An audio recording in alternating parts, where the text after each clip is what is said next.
Connaissez-vous l'histoire du moulin de Lambesc? Après un projet de restauration ayant fait beaucoup parler de lui, nous sommes partis à la rencontre des Lambesquins afin d'en savoir plus. Que connaissez-vous du moulin avant sa restauration? Avant sa restauration, je ne connaissais pas grand-chose. Je le voyais régulièrement quand je montais au complexe sportif, mais je ne savais même peut-être pas si c'était un moulin. J'ai bien vu que c'était une ruine, mais c'est beaucoup mieux maintenant, c'est tout. Je sais juste que c'est un moulin, mais je ne connais pas l'histoire de ce moulin. Donc je trouve que c'est très bien que ce moulin soit restauré. Je trouve que c'est très bien parce que ça participe de l'histoire de Lambesc et que peut-être comme moi qui ne connais pas cette histoire, peut-être que maintenant je pourrais la connaître mieux et puis les gens de Lambesc aussi. Voilà. Alors nous sommes maintenant avec le monsieur Gazan, le conservateur du musée de Lambesc, qui va nous en dire plus sur le moulin. Alors, parlez-vous-nous de l'histoire du moulin. Bon, c'est une histoire difficile, étant donné que Lambesc ne possède plus d'archives sur l'historique des petits monuments ou des petits métiers, parce que c'était un métier d'être meunier. Ces archives, malheureusement, ont disparu suite au séisme de 1909. Le dernier des propriétaires, on le connaît, son nom est Monsieur Froid. Ils habitaient à côté du campanile de Lambesc.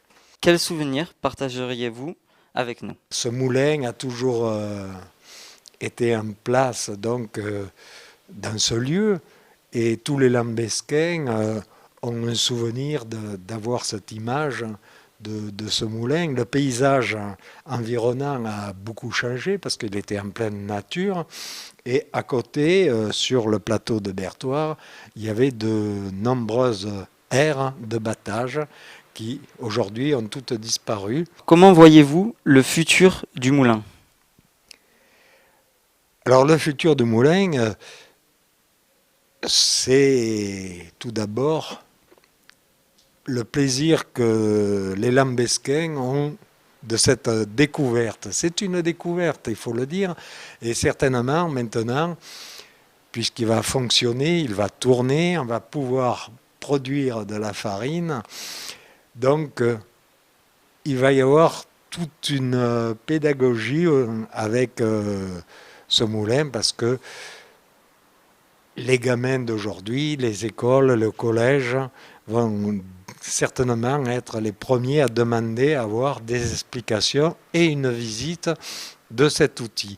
Alors un moulin, il faut penser que c'est un outil comme le moulin à café, c'est pour ça qu'ils n'ont jamais été protégés, conservés, ni trop embellis. Et c'est un moulin à moudre, et à moudre le blé, voilà. Et je pense que les écoles et que tout le monde va être heureux de retrouver, parce que autour d'un moulin, à l'époque, imaginez que toutes les personnes qui avaient quelques parcelles de blé l'amenaient au moulin. C'était un lieu social, c'était un lieu de rencontre. On blaguait, il y avait des tas d'histoires qui concernaient le village. Et donc, on va retrouver toute cette mentalité qui a été perdue. Le moulin de Lambesc déploie de nouveau ses ailes après plus d'un siècle d'arrêt. Bien que les archives le concernant aient disparu dans le tremblement de terre, il reste aujourd'hui quelques personnes pour transmettre ce que l'on connaît. Espérant que l'enthousiasme autour du projet de restauration de ce lieu de vie puisse permettre la transmission de ce patrimoine entre les générations.